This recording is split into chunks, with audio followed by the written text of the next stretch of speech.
लोक म्हणतील की बाबा हे आकडे तर बोलून दाखवलेत, पुरावा कुठे आहे? मी आज तुमच्यासाठी पुरावा देखील आणलाय ह्या सगळ्या दुबार मतदारांचा. काढ ते कापड. हे सगळे दुबार मतदार आहेत. हे एवढे सगळे दुबार मतदार आहेत.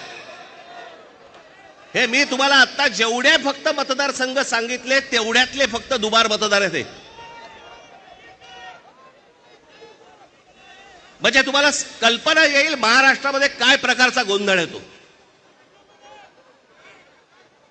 आणि एवढे पुरावे दिल्यानंतर देखील हट्ट सुरू आहे की नाही नाही कोर्टाने सांगितलंय जानेवारीत निवडणुका घ्या. कशा घ्या? का घ्या? कोणाला आहे घाई? 5 वर्ष निवडणुका घेतल्या नाहीयेत. 5 वर्ष. अजून 1 वर्ष गेलं तर काय फरक पडणार आहे?